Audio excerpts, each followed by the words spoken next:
Well, your guys from the '83 team, it's odd to say, but some of them are in their 70s. Yeah. Because they were at the end of their career. You were Yeah. still a young kid. Who was there different leaders or different cliques or different groups of the '83 team? Because you had so many great players. Well, we stayed with our group, but the one we got along with is Tony Perez was great. Morgan was great. I mean, the Hall of Famers were all awesome. They were all baseball. You try to learn from watching them on the field and off the field. So, back then the guys didn't get into trouble like they're getting in today. They're getting in, we weren't doing that kind of stuff at all. Yeah, it's funny. You probably were retired from the game before you even heard the word steroids. Yeah, I didn't know. I didn't know what the hell that was. I'm like going, what? What? This? It would have done this? Really? And that was happening just as you were leaving the game.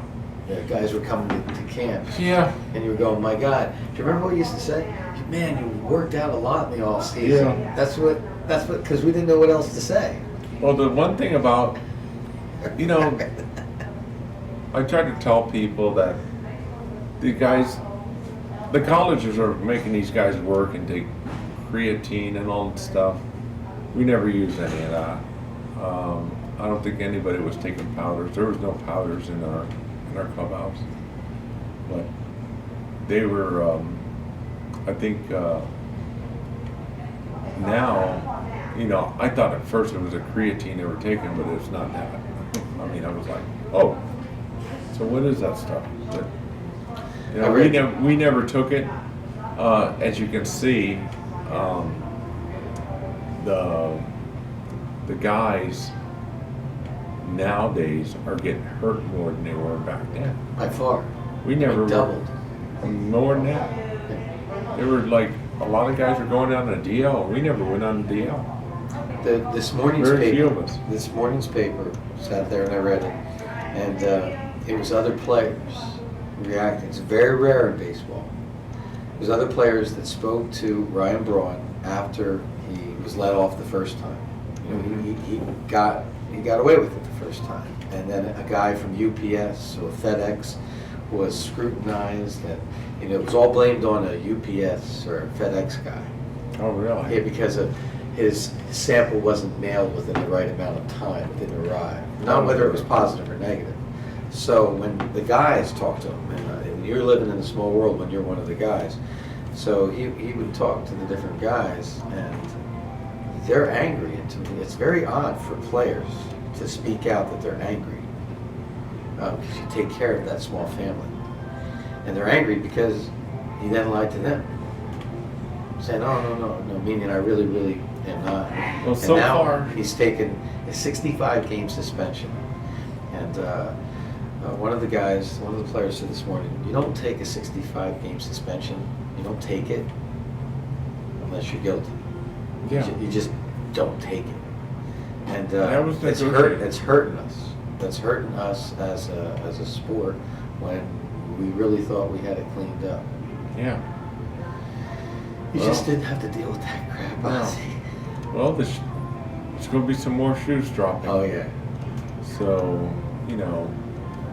If you were the commissioner, you played the game, your dad played the game, you grew up in the game. That's a good question. This is what you know. It doesn't matter how old you get, you'll always be asked questions either by a catcher. What do you do? Well, I don't know what you do. I mean, there's got to be an answer to it, but we got Pete Rose out there, and he's suspended for life. This kind of stuff. You were the commissioner. Would you reinstate him? Yes. You were in that clubhouse every day with Pete Rose. I would reinstate him. When no one's questioned that he's guilty of gambling, I guess what it comes down to, and it goes back and forth, is whether he would have made a move to possibly, with his betting when he was managing the team.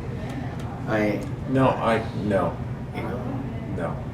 And I can't imagine Pete Rose ever right? No. You were in that clubhouse doing No. everything he possibly could to get even a base runner to second himself. No, he would not. He would have not thrown the game.